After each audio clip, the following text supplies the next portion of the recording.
Good morning. I'm John Jones, Chairman of the Oklahoma Turnpike Authority. This meeting is being conducted in compliance with the notice and public posting provisions of the Oklahoma Open Meeting Act. This meeting is an in-person meeting open to the public for observation and is also being live streamed and recorded for remote viewing. The time is 10:01 and I'm calling the January 6th, 2026 regular meeting of the Oklahoma Turnpike Authority to order. Charity, please call the roll.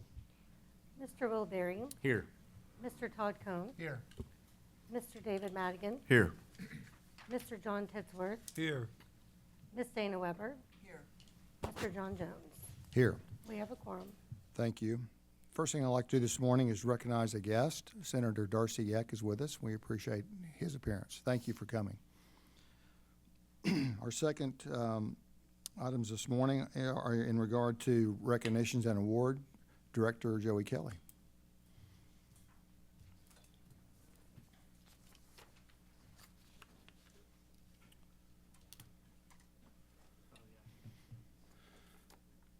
Thank you, Mr. Chairman. Hope everybody had a nice Christmas and a Happy New Year. This first thing that I want to talk about today is give some recognition to the folks that responded to the bridge strikes that happened up on the Will Rogers Turnpike back in December. So on December 16th in the afternoon, one of our maintenance workers, or a couple of them, were doing some guardrail maintenance near one of the bridges on the Will Rogers Turnpike when they heard the bridge get struck right behind them, and they jumped around and saw it, called the Highway Patrol, and Highway Patrol was able to identify the vehicle and pull it over. It was headed northeast bound on the Will Rogers Turnpike. Stopped it up near Big Cabin, somewhere north of the 8-Air exit and south of Big Cabin. And when the trooper made contact with the driver, and it was a very tall load, the driver said, "I may have hit some other bridges." So immediately we started inspecting not only the bridge we'd witnessed be struck, but also looking for other damage on other bridges. And within a matter of an hour, we identified 6 bridges that had been struck, and all suffered some amount of damage, some more severe than others. Not all bridges are the same, have the same clearance, depending on where you are, even in the lane. So I was walking actually out of the Capitol at the time. I knew we'd had a bridge strike when I walked in. When I came out of the Capitol, I found out we'd had 6 bridges that had been struck. And I've told several people who have asked, how do you strike 6 bridges? And I think it's very clear. This person absolutely knew they'd struck a bridge, and they were trying to get away. They were just, if they could get to Missouri and get out of our state, there was a good chance that they wouldn't be caught. So thank goodness that our maintenance people were there. So I want to capture the timeline of this just a little bit and talk about the severity. 4 of those bridges ultimately had to be closed. Now, most of our engineers are here in Oklahoma City area, so for us to respond to an emergency like that in the northeastern part of the state takes a couple of hours. Trent January, our chief engineer, called Trapper Parks up at ODOT Division 8 and asked that if he had a bridge inspector nearby, and within 30 minutes they were en route and on scene to start inspecting the bridges to determine if they could stay open, if maybe we just needed to close it down to 1 lane, or if they needed to be totally closed. Based on the images that we were receiving from the cell phone pics that were coming in, we were closing just in an abundance of caution. I think we started targeting all 6 to be closed. Our maintenance workers at that time, give big time kudos to Jeremy Smith and his team. They immediately started moving physical barriers, and by that I mean just parking a truck on each side of the bridge to make sure nobody crossed them. These are 3 beamline bridges, all of them, and when you lose a beam, and some of them are very severe, you saw the pictures, when you lose a beam, the structural integrity of that is tremendously sacrificed. And our county roads in our state carry a lot of heavy traffic, whether that's oil field traffic, whether it's agriculture traffic, some traffic that's not weighed normally, and so school buses are inclusive of that, loaded school buses. So we want to make sure they were closed. Maintenance got about the business of getting that done. Jeremy reached out and contacted the county commissioners in Rogers and Mays County to coordinate, making sure they understood what we were doing and where we were working. Also the city of Claremore. At the same time, Lisa and Jessica were trying to put together press releases to get the information out to the press, to advise the public. When you have 6 bridges hit in an area like northeastern Oklahoma, you sever the connection of the county. So locals couldn't get across these bridges as we were closing them. And so getting information out to let everybody know what had happened is difficult in a time of an emergency. But Lisa and Jessica worked on that really late, and I really do appreciate their help on that piece. Gave a call to Jeff Garter, our Director of Construction. He worked with Trent and Darren to look up what size beam that was that each of those bridges had, make sure it was consistent, and then got about the business of trying to find a piece of beam so that we could section the piece that had been really ripped out and torn out on some of those bridges. So that all started 7 o'clock at night. Jeff started reaching out to contractors. They were searching old yards from old bridges that had been torn down. We'll take anything that's been scrapped, as long as it's straight, to replace. So Jeff got after that. Darren was looking up the beams. Trent was working on the beam sizes as well. We got a declaration of emergency signed the next morning, and at 7 a.m., so that accident happened at 2 o'clock on the 16th. At 7 a.m. on the 17th, we had a contractor on site working with Jimmy and Olson and their team to work on getting a set of detailed repairs detailed out and some engineering plans so that we could get started on the repairs. Now Darren's going to talk about this, and we've got a ratification of the emergency declaration, but you know, we were able to first off have a bridge hit on the 16th. We've had 2 bridges hit before. We've never had 6 bridges impacted that all needed to be repaired ever. So this is a huge deal. On the 17th, late that evening, work began, and all the bridges were open on the 23rd, just right at a week later, before Christmas. So that was the goal that I set for the entire team, was let's get this open before the holiday. And so I just want everybody in here owes a good round of applause for Jeff, Jeremy, the maintenance folks, Darren, Trent, everybody. So thank you for that. Thank you, Joe. Our next recognition is Major Allred, Oklahoma Highway Patrol.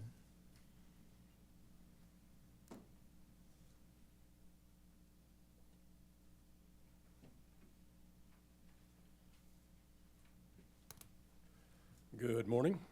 I trust that everybody is starting off their first full week after the holidays well. I showed up yesterday and actually remembered my gun, so I'm pretty happy about that.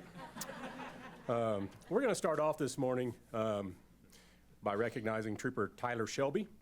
Trooper Shelby's off the Troop YC, the H.E. Bailey Turnpike. If I could have him come up here to the front, please.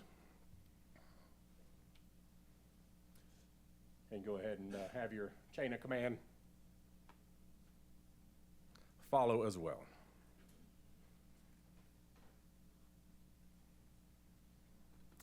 On November 22nd, 2025, Trooper Tyler Shelby was dispatched by Southwest Communications Center in Lawton to mile marker 93 in reference to a female in active labor.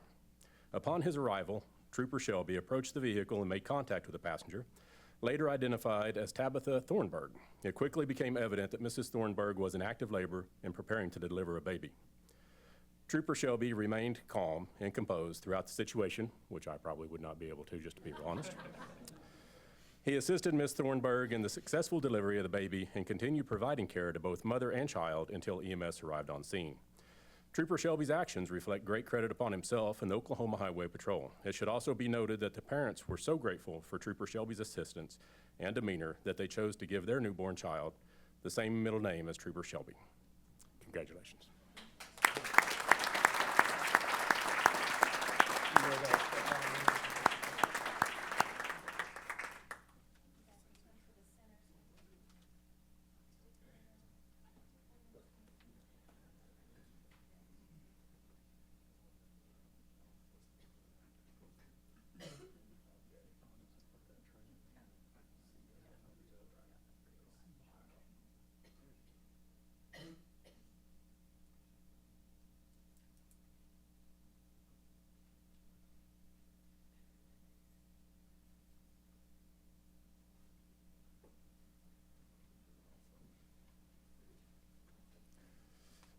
Okay, so for this, we actually had two awards. We weren't able to get the awards in time for the last meeting, so we're kind of playing catch-up a little bit. But if I could have Trooper Cody Beaver step up to the front.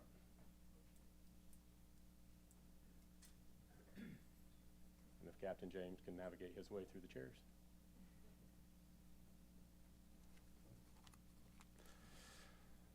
All right, on November 14th, 2025, at approximately 23:05 hours, Trooper Cody Beaver and Trooper Bryce McCutcheon were patrolling the Creek Turnpike when they were notified by Northeast Regional Communications Center of a wrong-way driver on the Creek Turnpike. That vehicle was traveling westbound in the eastbound lanes near South Aspen Avenue and Broken Arrow. Both troopers responded to the call. Trooper Beaver was eastbound on the, I'm going to mess that up, Hawkey Creek Bridge, when the suspect vehicle was observed approaching in the left-hand lane within the construction zone. Trooper Beaver placed his patrol vehicle in the path of the suspect vehicle and stopped. The suspect vehicle continued and struck Trooper Beaver head-on. The collision disabled the suspect vehicle and caused significant damage to Trooper Beaver's patrol vehicle. Trooper Beaver suffered minor head injuries from the impact. The suspect was arrested for driving under the influence of alcohol and booked into Tulsa County Jail. Without Trooper Beaver's swift action, there is no doubt the DUI suspect could have most likely struck a civilian vehicle and caused significant injuries or death. Trooper Beaver's brave actions reflect the dedication and self-sacrifice embedded in our Oklahoma Highway Patrol troopers and demonstrate his personal, unwavering commitment to public service.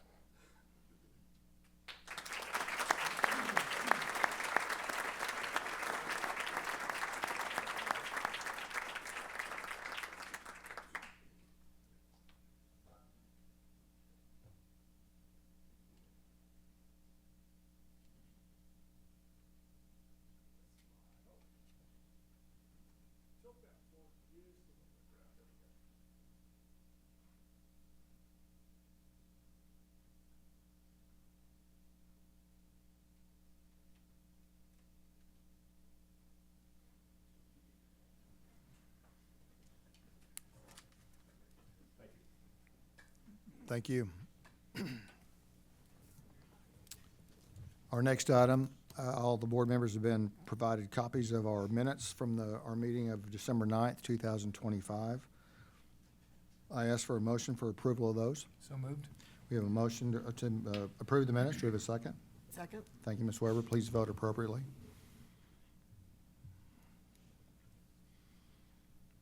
Voting is ended and the minutes have been approved. First items of business this morning are from the finance items. Mr. Todd Cohn. Thank you, Mr. Chairman. The first item is item 1345 by Wendy Smith. Ms. Smith, good morning. Me, Chairman Jones, members of the authority, Director E. Kelly.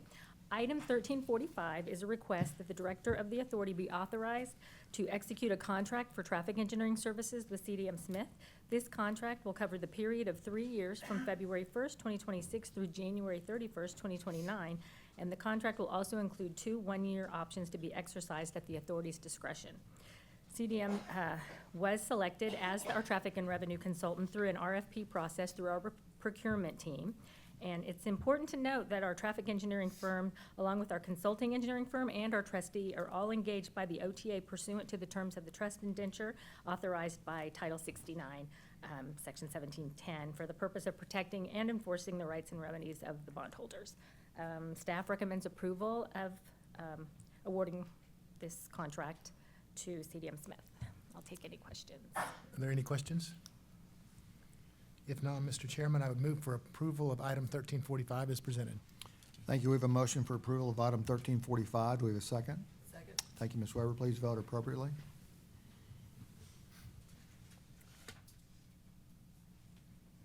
Voting is ended and item 1345 has been approved. Mr. Chairman, the next item is 1346. Patrice Collins. Good morning, Ms. Collins. Good morning. Good morning, Chairman Jones, members of the authority, Director E. Kelly. Submitted for your consideration is approval of the authority to request to authorize the director to negotiate and execute separate task orders in an additional amount not to exceed $8,550,000 for the general consultant services.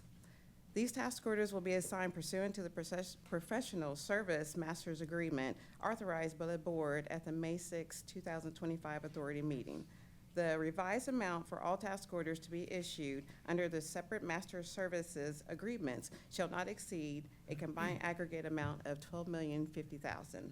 The staff has reviewed the above item and recommends approval. I'll be happy to answer any questions.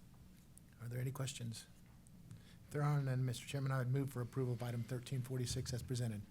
Thank you. We have a motion for approval of item 1346. Do we have a second? Second. Thank you, Ms. Weber. Please vote appropriately.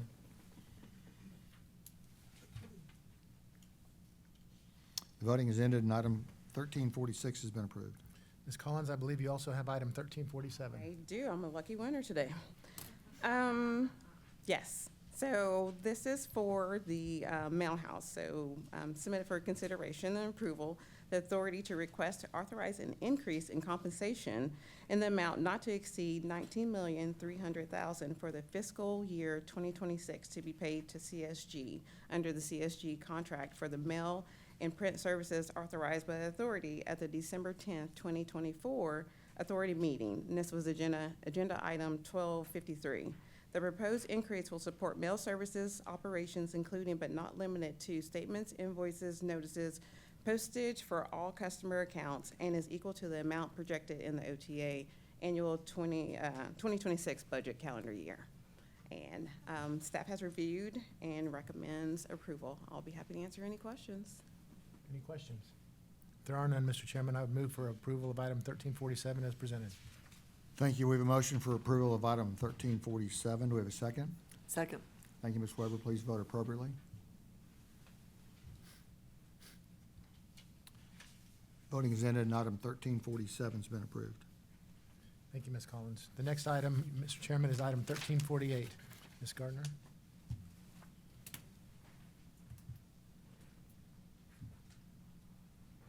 Good morning, Chairman Jones, members of the authority. Item number 1348 is the request for the authority to authorize a new resolution with Bank of Oklahoma to designate authorized signers on behalf of the Oklahoma Turnpike Authority. The approval of this agenda item will update the authorized signers on all OTA bank accounts and provide documented authority approval as required by Bank of Oklahoma. This information is periodically updated when we have a change in OTA executive leadership and a change within the authority board with the departure of Mr. Love and the addition of Mr. Madigan.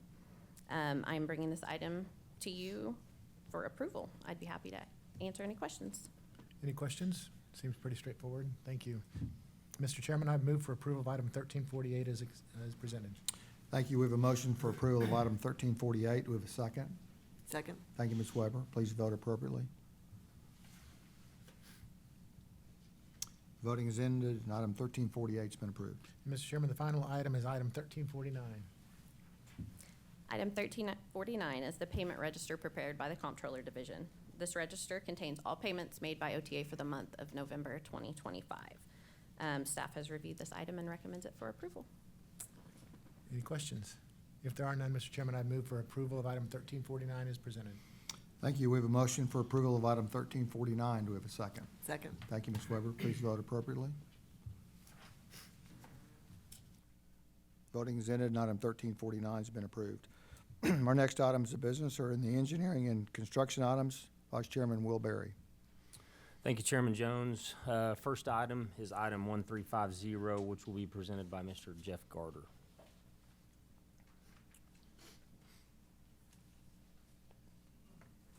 Good morning, Chairman Jones, members of the board.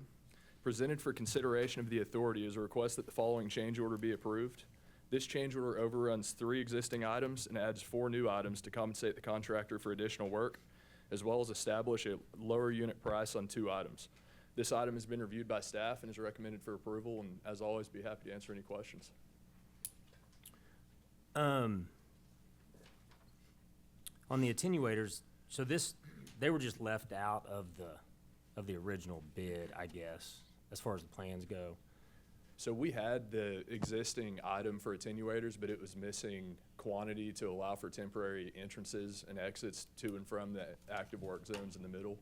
So in a 6-mile-long project, in order to access the work areas, you have to have some breaks in wall or you'd be stuck going 6 miles down, 6 miles back to get back into one area of the job. So that's where the quantity was missed in the temporary attenuators. So is this I mean, I know it's a good thing to have these, I mean, for the sake of speed of construction and getting there. So these are about every mile, is that what? That's about what we did on this project, and it does Okay. vary per project. You know, some widening projects may require less. Kind of depends on the access areas and where the temporary concrete plant might be located and things like that. But that's about what we had on this project, is 1 per mile. Gotcha. Is the designer the same as the engineer? Yes, Okay. yes, sir. Are there any other questions? If not, I make a motion that we approve item 1350 as presented. Thank you. We have a motion for approval of item 1350. Do we have a second? I'll second. Thank you, Mr. Madigan. Please vote appropriately. Voting is ended, and item 1350 has been approved. Next item is item 1351, which will be presented by Mr. Trent January. Good morning, Chairman Jones, members of the authority. Today, I'll be presenting and submitting for the consideration of the authority is a request to authorize the director to negotiate a project agreement with the Town of Wellston to participate in the Turner Turnpike and State Highway 66 interchange project near Wellston, Oklahoma. This agreement will outline funding, design, construction, maintenance, right-of-way, and utility responsibilities for a new industrial service road to provide better access to the Turner Turnpike, a through connection to Skyline Drive, and a railroad terminal, all as requested by the Town of Wellston. As submitted for approval of the authority is a request that the following change order and supplemental agreement be approved to accomplish the work contemplated by the project agreement. So what I'm bringing to you today is a project agreement for approval for us to enter into a project agreement with the Town of Wellston and a change order associated with that work that we're gonna do with that project agreement. And as you could see on the screen there, we're building this industrial as a partnership project with the Town of Wellston. We're building this industrial road to provide better access to the rail yard that is there. This will be a big benefit to the Town of Wellston and also a benefit to the Turnpike Authority as we continue to build projects with the access program along the Turner. It'll allow us to ship large amounts of quantities needed like aggregate base, cement needed for the concrete. So it's a win-win for us and for the Town of Wellston.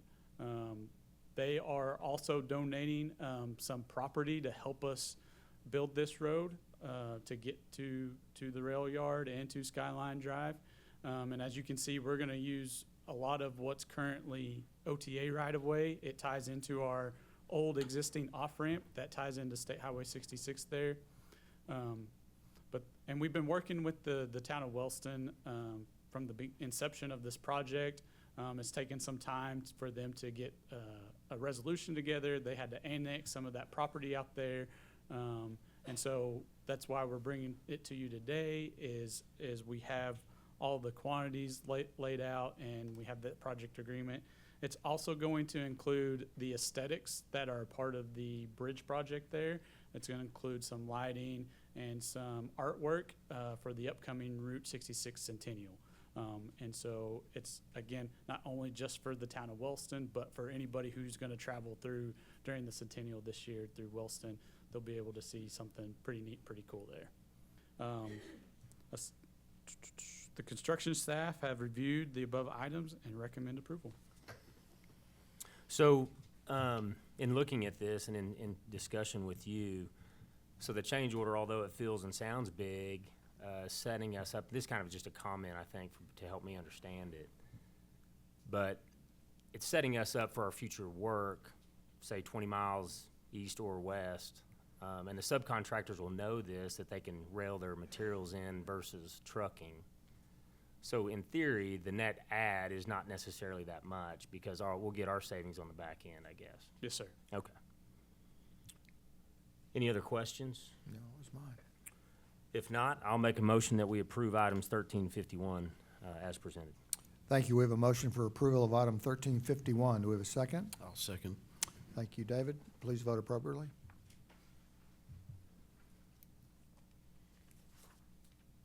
Voting is ended, and item 1351 has been approved.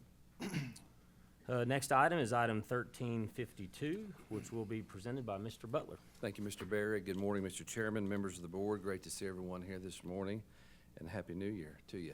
Engineering Division has two items we'd like to present for consideration today. That's items 1352 and item 1353.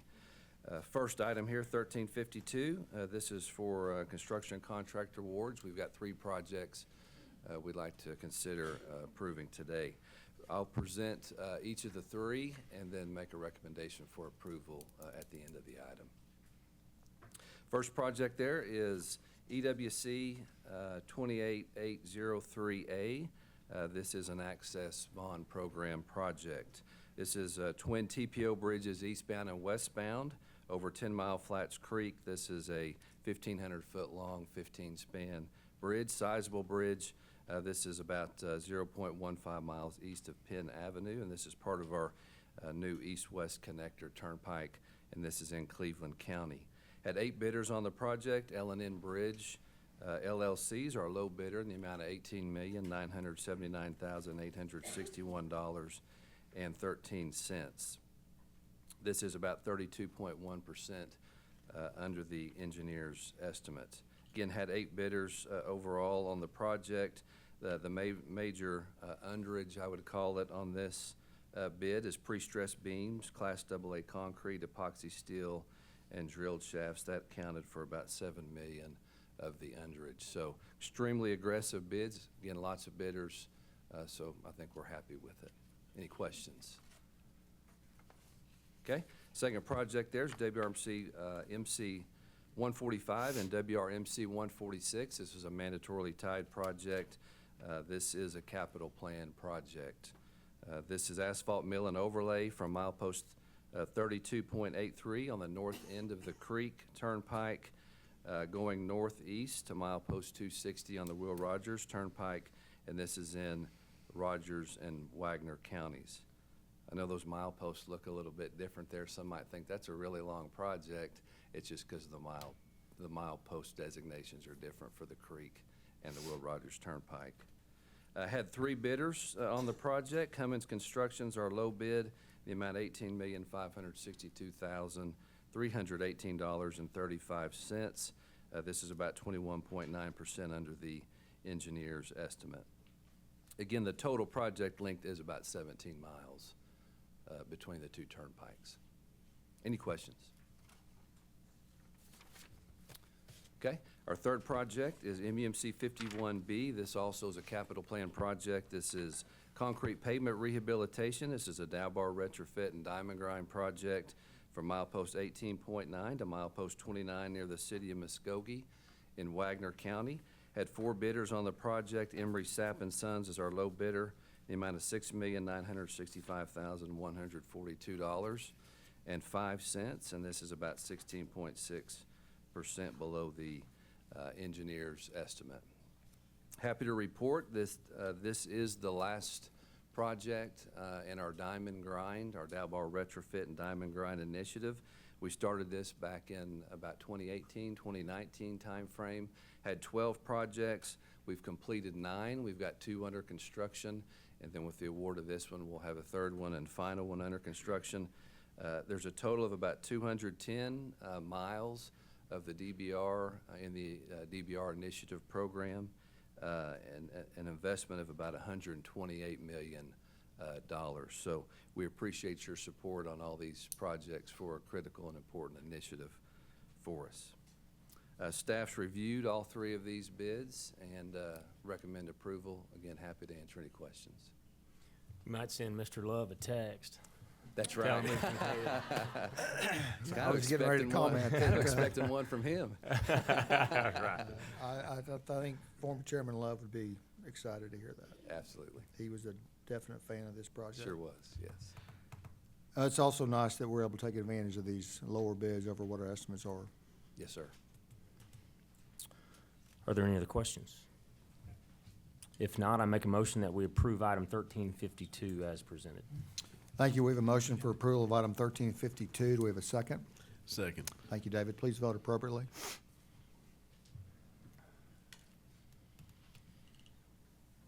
Voting is ended, and item 1352 has been approved. Mr. Butler, item 1353. Yes, sir. Item 1353, this is our ratification and declaration of an emergency and award to a contractor. Again, Director Kelly has talked about this quite extensively this morning, but we'll go back through it one more time.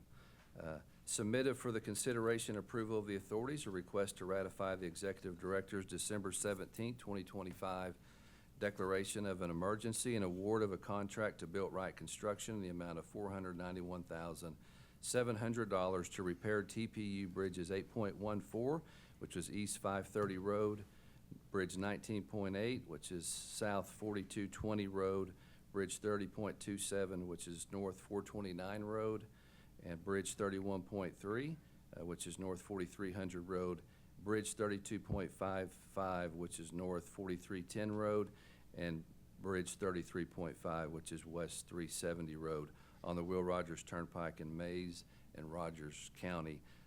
The December 17th memorandums attached on the following page. On December 16th, 2025, TPU bridges again 8.14, 19.8, 30.27, 31.3, 32.55, and 33.5 over the Will Rogers Turnpike were struck by an overheight vehicle. These bridges carry traffic over the Will Rogers Turnpike near the city of Claremore between milepost 249 and milepost 275 on the Will Rogers Turnpike.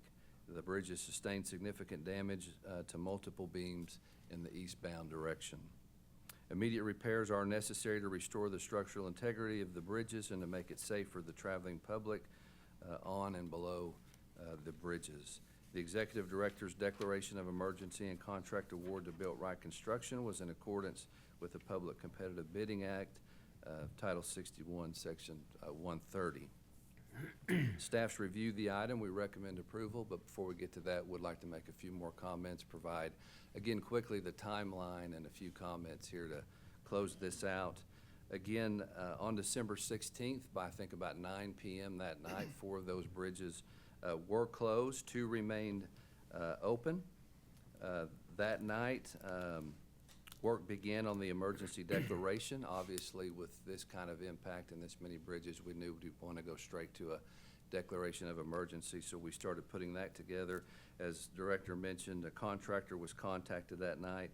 On December 17th, contractor was on site that morning to inspect the beams and look at each of the locations.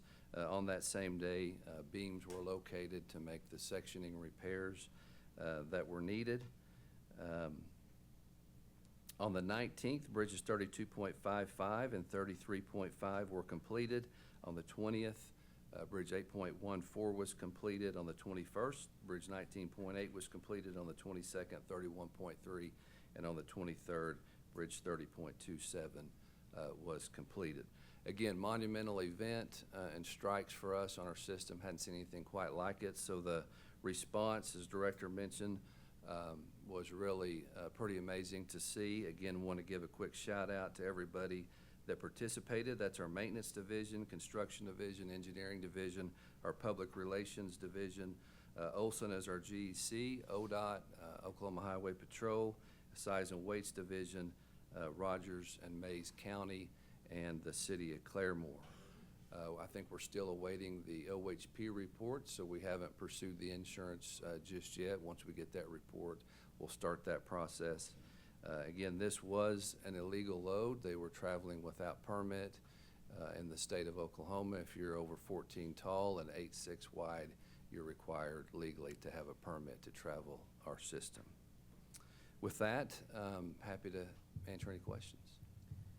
I would just have a comment of my compliments to everybody on this team, both the people that saw this and took immediate action. And, I mean, kind of considering the amount of damage, the speed that you guys worked at, and the cooperation with ODOT and everybody was just phenomenal. So my compliments to everybody. Thank you. And I'm assuming that we're dealing with the trucking company's insurance company on this regard? Yeah, that's correct. Again, we need to get a hold of that accident report, and then we'll start that process, yes.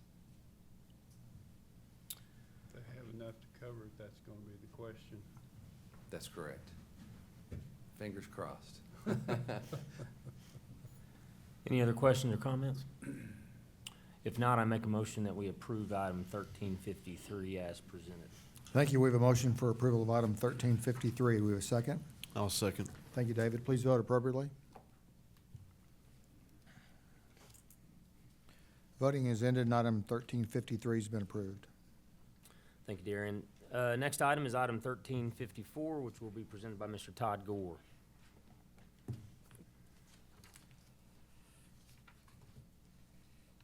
Thank you, Vice Chairman Barry and authority members. 1354 is on-demand demolition service contract modification for the Access Bond Program.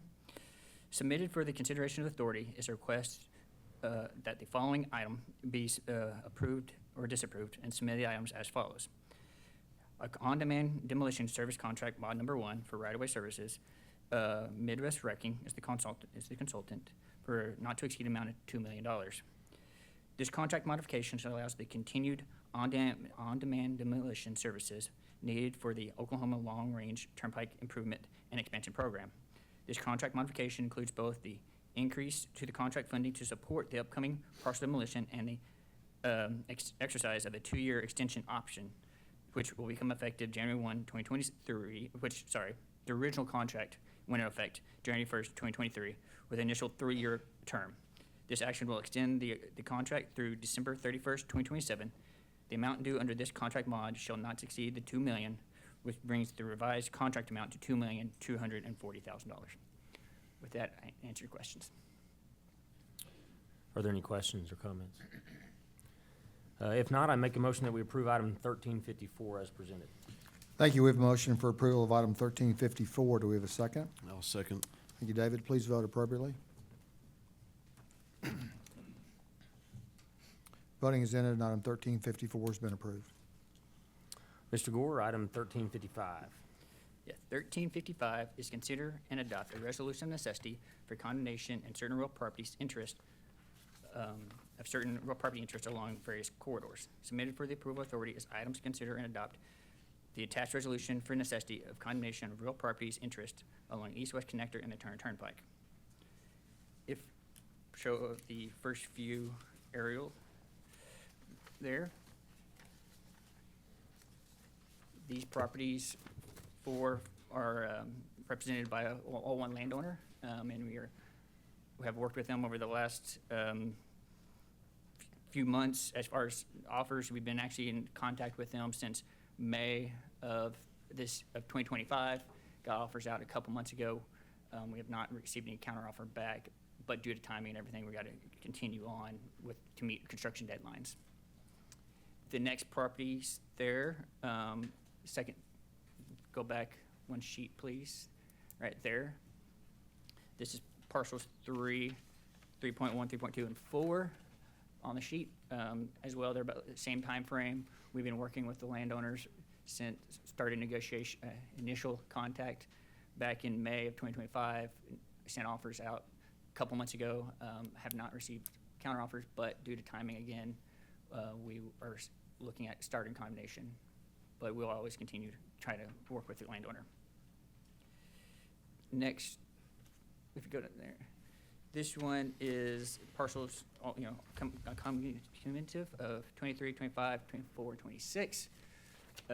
We started actually working with these landowners back a year ago as initial contact, and started that process, and been working with them since about the summer of 2025. And haven't been able to come to a resolution with them on the negotiations. And again, due to timing, that is what is causing us to move forward with condemnation to meet our construction deadline. The last one on the Turner is a title issue. There are 34 identified landowners from the title commitment. We've only been able to track down 6. So with that, we are unable to negotiate until we get a court action to determine who the property owners we can negotiate with. With that, I'll stand for any questions. I have some questions.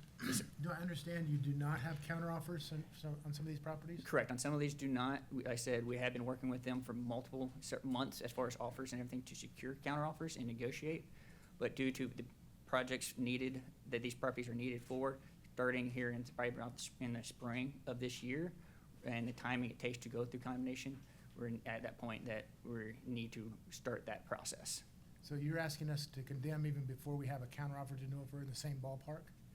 I do not know that since we have not got any number from them. I do not know. I hope, expecting that we will eventually get a counteroffer that hopefully can get this resolved, but at this time, just don't know. But it's a timing situation with construction. And if I understand correctly, all but the 23, 25, and 26, which has commercial properties on it, the rest of them don't have structures on it. Correct. There's two on there. Yes, everything has vacant property except for those two, and those two do have improvements on them. And those commercial buildings you don't have counteroffers on yet? Well, since they're part of the owner of the property, no, we do not. And then the other one's just a title issue, that's not a big deal. Correct.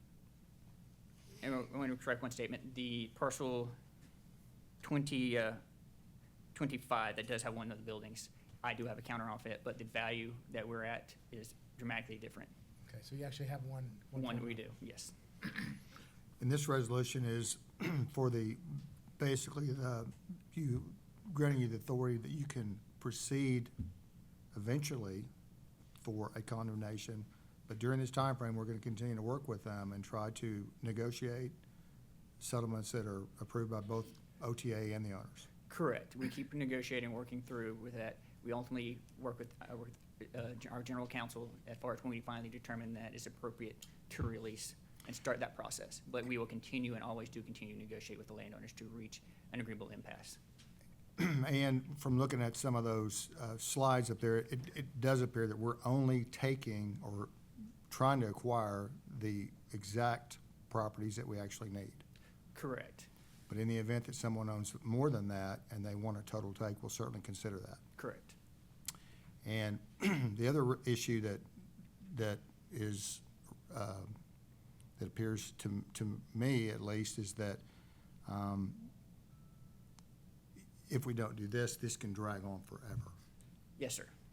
We've obviously contacted some of these people, they haven't even responded. Yes, originally it hadn't been spread. Recently, in the last couple of weeks, they have started, their attorneys have reached out and started saying that they will get us offers. But as I said, we continue to negotiate with them. Even you're giving us authority to do that if need to with a consultant with general counsel. But we will not do that until we surely reach a final impasse or timing impasse. And it's a last resort. Yep. Is there any downside to waiting until we get a counteroffer from their attorneys?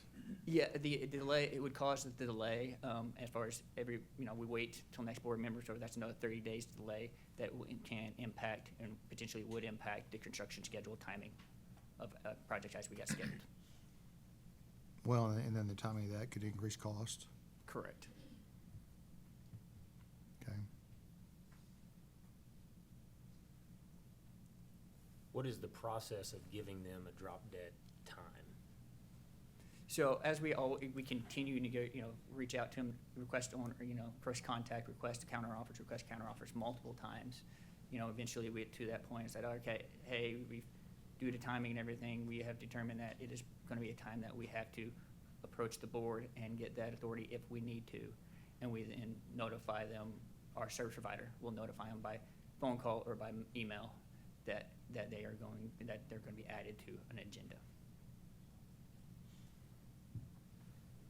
Look, because this is just commercial property and then raw land, it seems different than if we're taking somebody's home. I mean, if we're taking someone's home, I'd really like to see counteroffers back and forth. Yes, sir. Before we jump to this level. Yes, sir.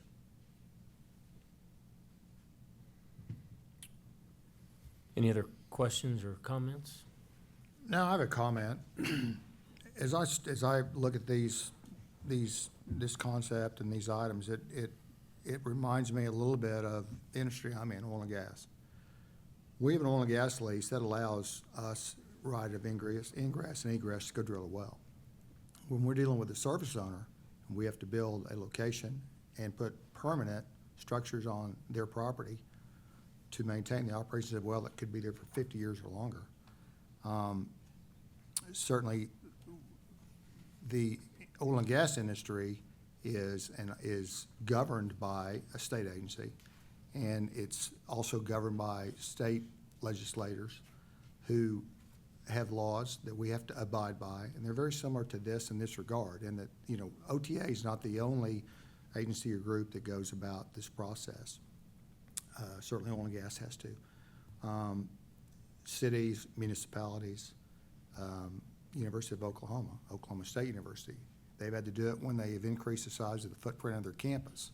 If they can't negotiate to buy property, they have to use eminent domain to acquire that and fulfill their obligation or their need to expand their property, to build buildings, to house more students, house more classes. So it's not just OTA that has to go through this process. I want to make it perfectly clear that, you know, this is the last step in a process that hopefully doesn't get here. But there's going to be times when it has to be used. And again, that's just an opinion of mine. Any other comments? If not, I make a motion that we approve items 1355 as presented. Thank you. We have a motion for approval of item 1355. Do we have a second? I'll second. Thank you, David. Please vote appropriately. Voting and ended. Item 1355 has been approved. Last item is item 1356, which will be presented by Mr. Jeremy Smith. I always love following Mr. Gore in condemnation talks. Well, good morning, Mr. Chairman, members of the board.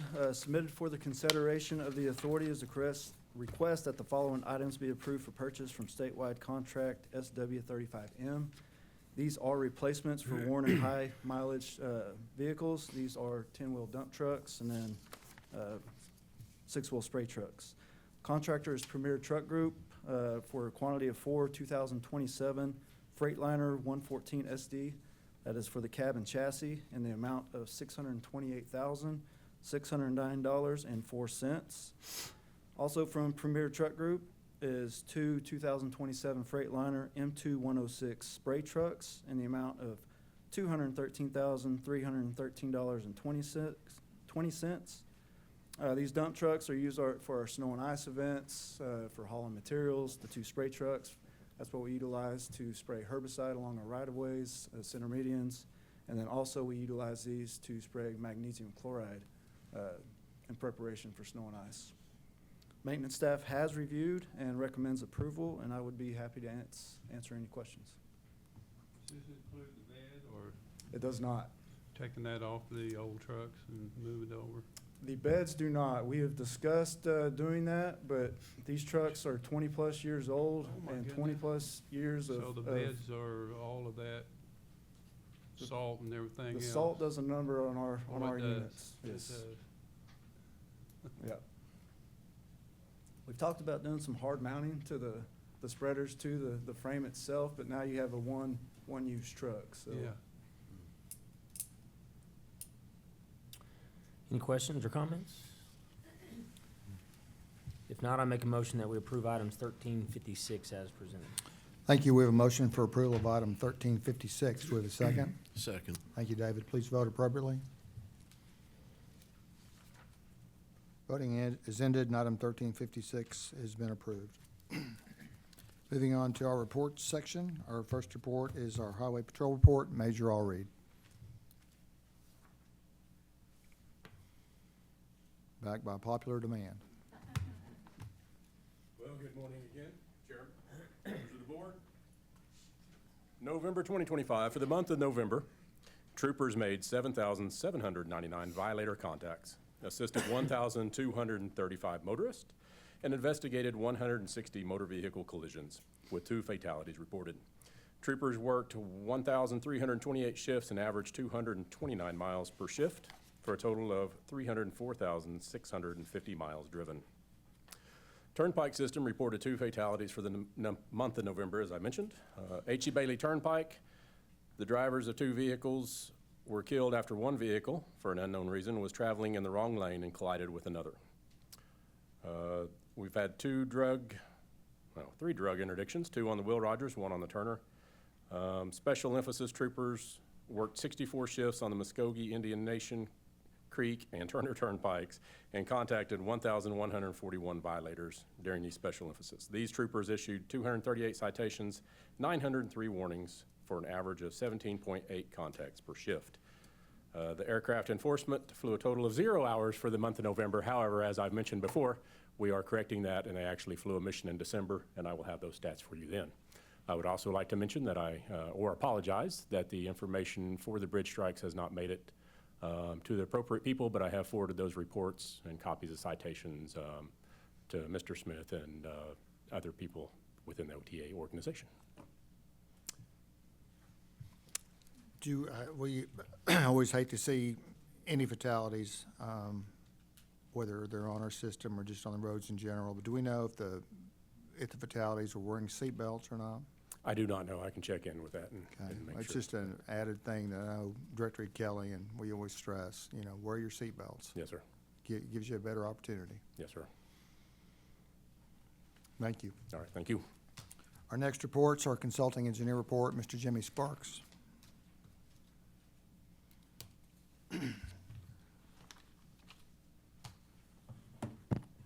Good morning, Chairman Jones, members of the authority, Director Kelly. Concerning the trust requirements, we've started our in-service facility inspections for the 2026 annual report, which is due to staff in October.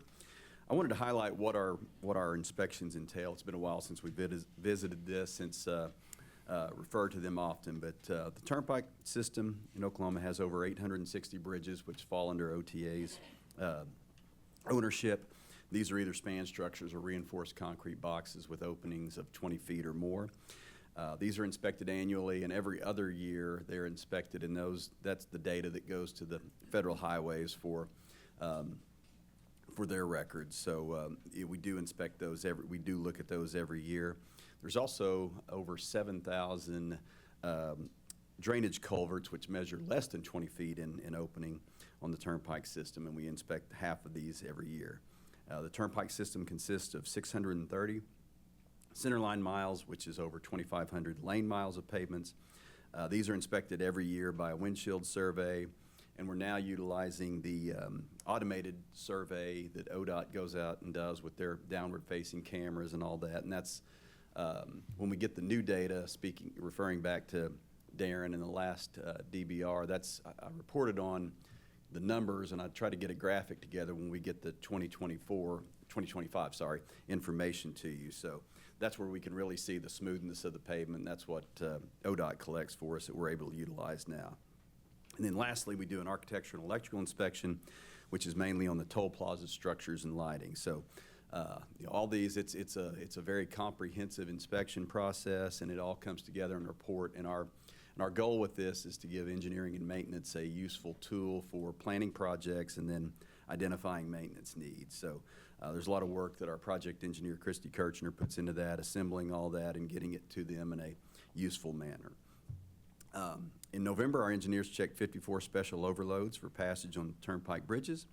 That comes to 768 for the year, and that is up from 240 last year. So seeing a lot of activity, averaging about 60 plus a month of those special checks. Our monthly report included the inspection report on the 6 Will Rogers bridges that Joe and Darren have both talked about, and that just happened on a day late in the afternoon, short daylight, that we weren't able to be on site, so certainly appreciate ODOT getting there. Our Oklahoma City inspectors were a couple hours away. Our Tulsa staff was even further away than that day. So really appreciate that, and really talks about the partnership with all agencies and getting those reopened safely. So our capital plan project summaries in our monthly report, and always happy to answer any questions. Thank you. Any questions? Thank you, Jimmy. Our next report is our trustee report, Ms. Rachel Singleton.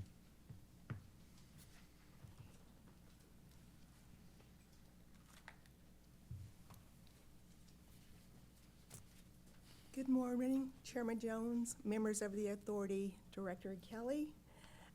As bond trustee to the authority, all monthly debt service transfers were made for the semi-annual payments due to the bondholders as required by the trust agreement. The semi-annual interest and principal payments were made on January 2nd for a total of principal and interest in the amount of $311,628,308.79, which is also a requirement of the trust agreement. To our knowledge, all other requirements set forth in the trust agreement have been satisfied. Happy to answer any questions. Are there any questions? Thank you, Rachel. Thank you. Our next report is our operating results and financial conditions. Ms. Wendy Smith. Chairman Jones, members of the authority, Director E. Kelly, you have all received your monthly operations report for November prepared by the Comptroller Division. Net toll revenues for November on the Oklahoma Turnpike system reported at $40.4 million. Total transactions grew by 0.3% compared to last year, and heavy truck traffics are remaining steady, which is always a good thing. Additionally, year-to-date toll revenues continue to outpace budgeted projections. The OTA continues to maintain a conservative approach to spending. Collectively, for the year, division managers held revenue fund operating expenses to 19.3% under the 2025 operating and maintenance budget, and OTA continues to steadily achieve and exceed its trust-required senior and total debt service ratios. As you might recall, last month I pointed out that one of those ratios involves the state's motor fuel tax apportionment and how that motor fuel apportionment works for the good of both OTA and ODOT. As a reminder, in July of 1992, state law said that all motor fuel taxes apportioned to the authority shall be made available to fund debt service and reserves to the extent monies are not available to the authority for such purpose. And we make that assertion every month. And obviously, as she reported, our trustee, we made our trust required debt service payment on the 2nd of January. So we have, since July of 1992, never had to use that motor fuel, and we have received and immediately remitted it to the Department of Transportation. So last month, November, for the month of November, the authority received and remitted almost $5.27 million to the Department of Transportation, and that brings the year-to-date transfer to ODOT to $56.7 million for the year. It's also important to note that the authority has never been in default or been late on a debt payment in its almost 73 years since the Turner Turnpike opened to traffic.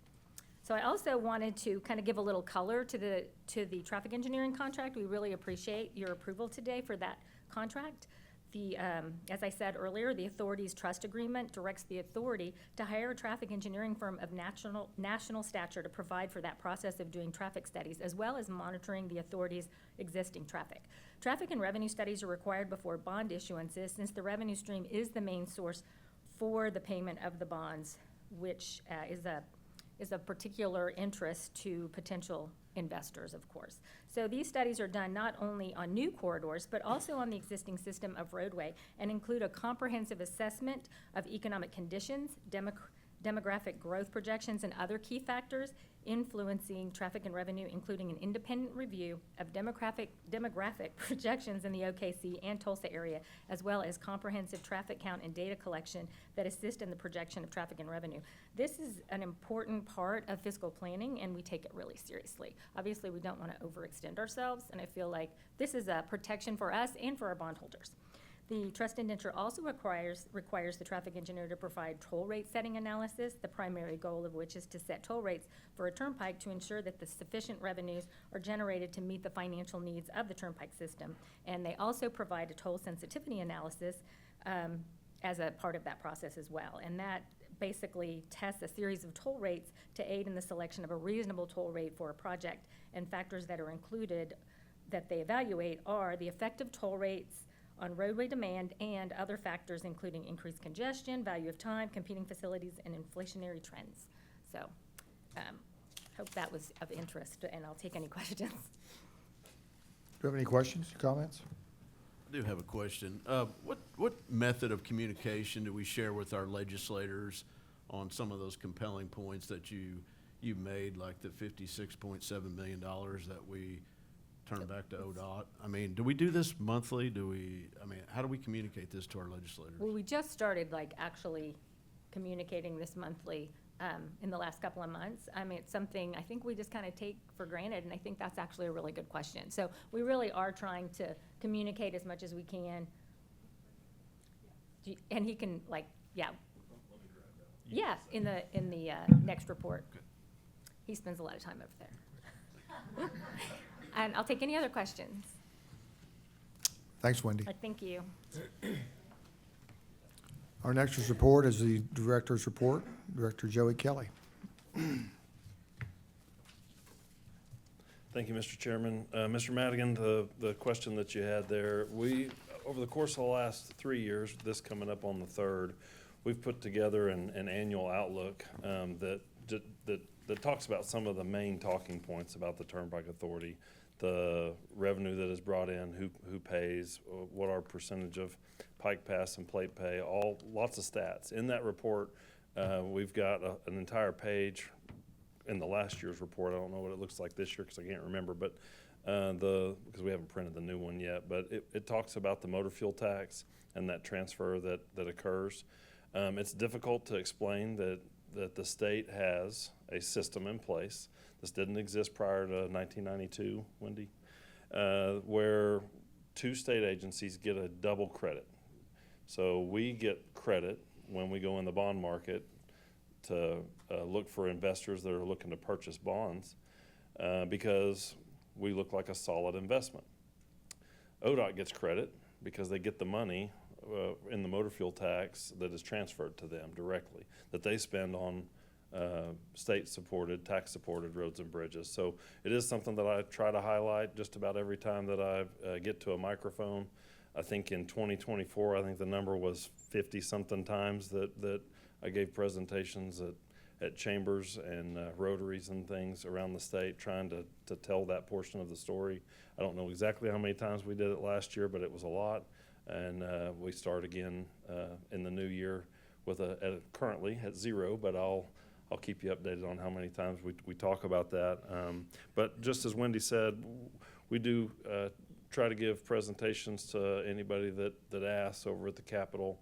Obviously, Chairman of Transportation, Senate Transportation, Senator Yeck is here, and we attend their committee meetings, and when questions come up that pertain to the Turnpike Authority, we try to be there to answer those if we're called to the microphone.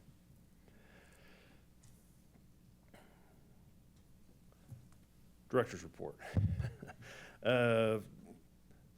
We've hammered pretty hard on the emergency. I just can't tell you how proud I am of the entire team and how fast we were able to react.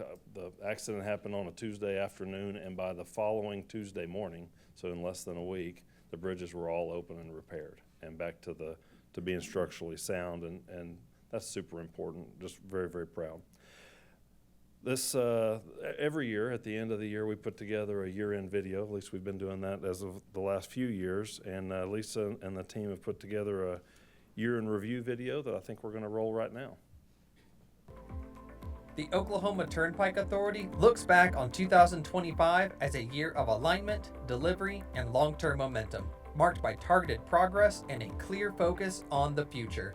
Through access projects, capital investments, and daily maintenance, OTA kept Turnpike safe, reliable, and modern, serving today's drivers while preparing for tomorrow's needs. 2025 brought a moment of reflection and remembrance. The Authority honors the life and service of OTA maintenance employee Zach Reinhardt, who lost his life in the line of duty. Zach's passing marked the first loss of an OTA employee on the job in more than 2 decades. His dedication, service, and commitment to public safety will not be forgotten. The Authority also thanked OTA Board member Gene Love in November for his 14 years of service and leadership to Oklahoma's transportation industry and the state when he announced his retirement. As chairman of the board's Engineering and Construction Committee for 9 years, Love's committee oversaw $100 million to $120 million annually of capital projects in the Authority's 5-year capital program. During this time, the board oversaw an upgrade to the historic Veneta Service Plaza Glass House in 2014, which was renamed the Will Rogers Archway. As part of that committee, Love championed a comprehensive cable barrier installation program designed to make toll roads safer for the driving public. Since joining the board in 2011, he also voted on significant construction projects and upgrades to the state's turnpike system. The year also brought new challenges for OTA and its customers. In spring 2025, Oklahoma citizens were targeted by scam artists using a technique called smishing to try and falsely convince people to pay tolls. These scam text messages, occurring nationwide, often targeted people who were not Turnpike customers. OTA's Oklahoma-based customer service call center saw a massive spike in phone calls last April and May, followed by smaller waves of calls from concerned Oklahomans throughout the summer. While OTA's customer service team met the surge in customer calls, the authority's IT security team worked with other state tolling authorities and federal officials to combat this criminal activity. Their work was recognized in October by the International Bridge, Tunnel, and Turnpike Association with the first Cyber Hero Award given to Oklahoma and 3 other states. Within Access Oklahoma, several important milestones were reached in 2025. On the I-44 Turner Turnpike at Wellston, traffic returned to its mainline configuration as work moved steadily towards completion. State Highway 66 reopened beneath the new $48 million bridges, restoring a vital connection for the community. Access Oklahoma also delivered 2 new interchanges, State Highway 66 at Kellyville on the Turner Turnpike and Flint Road on the Will Rogers Turnpike. These projects are already enhancing safety, mobility, and access for surrounding communities. Other access projects achieved milestones with the first I-344 John Kilpatrick Turnpike widening project, completed between I-35 and Eastern Avenue. Contracts were also awarded for the first East-West Connector project, including a bridge over the Canadian River that, when completed, will be the longest bridge in Oklahoma, a significant investment in long-term regional connectivity. Finally, 2025 marked a major step for the South Extension Turnpike alignment. After months of study, public input, and initial design work, the new alignment was announced to the west of the original 2022 proposal. The authority prioritized outreach to impacted homeowners, holding 3 open houses in Norman and Noble to answer questions and provide detailed information. By balancing public interest with fairness to property owners, OTA focused first on the most affected, while sharing the announcement broadly online for all stakeholders. Through the Capital Improvement Plan, OTA invested just more than $93 million across the Turnpike system in 2025, addressing critical bridge and pavement needs and preserving the system in a good state of repair. At the same time, maintenance crews worked year-round to support daily operations, helping ensure safe, dependable travel for millions of motorists. In 2025, OTA also marked 1 full year of cashless tolling across the entire Turnpike system. The transition to cashless tolling was driven by safety, a response to years of serious crashes at toll plazas that placed motorists and employees at risk.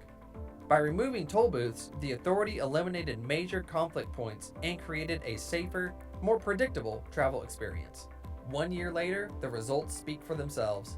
During the past 12 months, the system has recorded no toll plaza crashes compared with more than 500 crashes in the 6 years prior to full cashless conversion. This 1-year milestone marks one of the most significant safety improvements in OTA's history. During the first year, motorists completed about 22 million plate pay transactions, while nearly 90% of all Turnpike transactions occurred through Pike Pass, allowing for free-flow travel and smoother traffic across the system. OTA's strong operational performance in 2025 was matched by sound financial management. The authority successfully completed its 2025 bond sale, with strong investor demand reinforcing confidence in OTA's long-term strategy. Proceeds are supporting Access Oklahoma projects, while a portion of existing debt was refunded in 2025 to achieve meaningful savings without extending repayment terms. Toll rates remain competitive when compared nationally. OTA's ability to keep tolls affordable is supported by higher traffic volumes and a system maintained in good operating condition, while continuing to balance the rising costs of construction, maintenance, and operations. In 2025, OTA's role and funding model were also independently evaluated through a rigorous 16-month review conducted by the Legislative Office of Fiscal Transparency. The Loft report confirmed that OTA's user fee model has enabled Oklahoma to build and maintain major interstate corridors without relying on taxpayer dollars. Loft highlighted that a clear 50% of all toll revenue now comes from out-of-state drivers, helping keep tolls affordable for Oklahomans while supporting strong credit ratings for bonds. The review highlights the Oklahoma Turnpike Authority's long-term role in the state's transportation network, planning, building, and maintaining critical interstate infrastructure through a financial model that reduces reliance on tax dollars and helps ensure Oklahoma remains connected, competitive, and prepared for the future. As OTA looks ahead, 2025 stands as a year defined by progress, responsibility, and purpose. With a clear plan, strong financial footing, and continued focus on safety, the Oklahoma Turnpike Authority remains committed to serving Oklahomans' transportation needs today and into the future.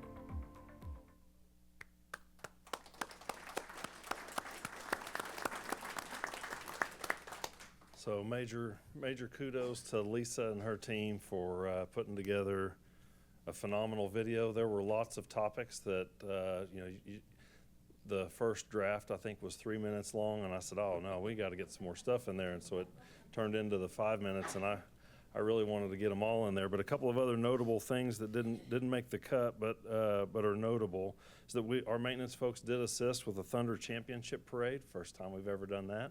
Hopefully something that we get to do regularly. We did a pretty significant interview with a YouTuber called Road Guy Rob. If you haven't seen that, it's pretty good. I checked before I came. It's had over 600,000. It's approaching 600,000 views on YouTube, and it does a pretty good dive and just a different perspective on tolling and why we still have tolls in Oklahoma. And then, of course, our communications folks worked on lots of safety campaigns for work zones, seatbelt safety, all throughout the year. Also, and this is shifting back to really what I should have talked about just a second before the video, but we did have another bridge strike since we've been in the room here. It's on the Cimarron Turnpike. It was not an overheight load. It looks like a vehicle lost control, but did actually run into a bridge. So our folks are checking that out right now. So I appreciate Jeremy making me aware of that. Let's talk just a little bit about the capital plan for 2026. I think we have a graphic for this. We expect to let this year and potentially award about $136 million in construction projects across the Turnpike system. We're able to move up 8 additional projects this year into the capital plan, so we're accelerating some projects that is estimated to be an additional $50 million. And these are due to lower than anticipated bids coming from the projects that have been awarded both today and over the course of the last couple of months, and then higher than anticipated toll revenues. These projects are going to be on the Muskogee Creek, Cimarron, Indian Nation, and Will Rogers Turnpikes, and they include bridge and pavement rehabilitations, another Dalbar retrofit project that's pretty relatively small, and then some shoulder and guardrail projects where we're going to replace some very old shoulder and upgrade to more modern safety guardrail. Something that we don't talk about just a whole lot is, and that I do want to highlight, is our safety patrol that we have in our major construction zone. If you have driven the Turner Turnpike, either during the Driving Forward program or recently for the project that's east of Bristow, we have a safety patrol that's out working in the work zone. And you see the numbers there. In 2025, they've provided 517 motor vehicle assists. They've towed 137 vehicles, helped with 109 flats, added fuel to a vehicle just to get them out of the work zone for 41, and then assisted 230 others. This service is bid out as part of the project. We started doing this back during Driving Forward. We spec out what the truck needs to have, and then the contractor, in this case Action, drives the project constantly. They'll park on the end when they're taking a break, but then they get right back on and drive to end through the construction zone looking for and being there ready to assist for somebody who's stranded, because we have those very narrow barrier wall. We just don't have anywhere, there's no shoulder through the project, so that's why we've added this. The one that was during the Driving Forward program was very significant, so we're not doing it on really small little bridge widenings or a project that's only a quarter mile long or anything, but on these bigger jobs, we are doing this. What we saw in 2025 is a pretty significant increase in the towing, and this just is a reminder to all motorists before you head out, if you haven't had your vehicle out on the highway recently, you might want to check it over and kick the tires, check the oil, make sure it's got fuel before you get out on the roadway and get stranded. We do have shoulders on areas that are not under construction, and those are there for an emergency, but you don't want to end up there if you can prevent it. So they're still not a safe place to park. Please, we want to encourage motorists that drive on any highway to check out their vehicle before they go and make sure that it's roadworthy and that they're prepared. Lastly, I want to highlight distracted driving, and it continues to be a top cause of fatal crashes statewide. As you saw in the year-end video, distracted driving led to the loss of one of our own in August. And the loss of Zach is personal both for all of us and could have been prevented had the driver who drove off the Will Rogers Turnpike not been distracted. Our partners at the OHP have shared similar losses, and OHP will be highlighting those tragedies as part of a distracted driving campaign later this month that we'll be participating in. The new year is a good time to remind drivers to add safe driving to their New Year's resolutions. And that means always putting away your distractions while driving and remaining alert to your surroundings as things can change in seconds. This is particularly true in work zones where traffic configurations and flow can change very frequently. With that, Mr. Chairman, I'd answer any questions that the board might have of me. What would be the last thing you'd want to add about safety? What is that thing? Always wear your seatbelt. Thank you. Any questions? Joe, thank you. Our next item of business, Mr. Todd Cone. Mr. Chairman, thank you. In accordance with Title 25, Section 307B1 of the Oklahoma statutes, I move that this regular public meeting of the Oklahoma Turnpike Authority adjourn, reconvene in executive session for the purpose of discussing the employment evaluation and compensation of Joey Kelly, Executive Director of the Oklahoma Turnpike Authority. Thank you. We have a motion for item 1357 to adjourn into executive session. Do we have a second? Second. Thank you, Ms. Weber. Please vote appropriately. Voting is ended and will be adjourned. I believe there's some guests you want to invite. Yes, Mr. Chairman, I would invite Joni Seymour, Julie Porter, Paul Caesar, Trent January, Lisa Salim, Darian Butler, Nandy Taggart, Jeff Gardner, Mary Biswell, Wendy Smith, Ladon Nelson, Patrice Collins, Micah Gardner, Eric Lair, Joey Kelly, Todd Gore, Kelly Ford, and Jeremy Smith. Thank you. We're now moving into executive session.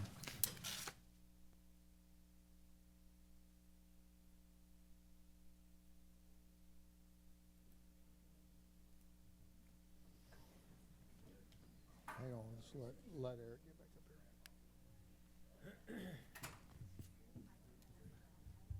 Okay. I would like to move that we end the executive session and reconvene the authority's regular public meeting. Thank you. We have a motion to end the executive session and reconvene in our regularly scheduled meeting. Do we have a second? Second. Thank you. Todd, please vote appropriately to end the executive session. Voting is ended and that has been approved. We're now back in regular session. Mr. Chairman, based on our conversations we had upstairs during the executive session, I would move to change the compensation for Director Joe E. Kelly to $325,000 per annum to be effective as of 12/28/25. Thank you. We have a motion to increase the salary of Director E. Kelly to $325,000 effective December 28, 2025. Do we have a second? Second. Thank you, Ms. Weber. Please vote appropriately.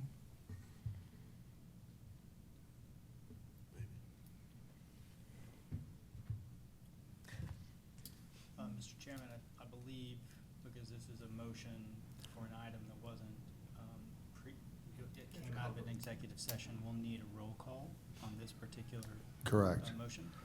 Yeah, please call the roll. Mr. Berry? Yes. Mr. Cone? Yes. Mr. Madigan? Yes. Mr. Titsworth? Yes. Ms. Weber? Yes. Mr. Jones? Yes.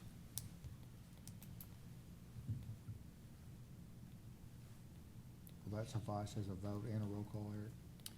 Pardon me? Will that suffice as a Yes, vote yes, and a sir. roll call? Yes, sir. So that motion has been approved, effective 12/28/25. Your new salary is $325,000. Congratulations.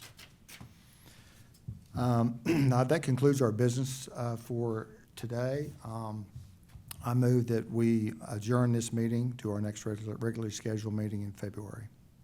Do I have a second? Second? Please vote appropriately. Voting's ended. We're adjourned. Thank you.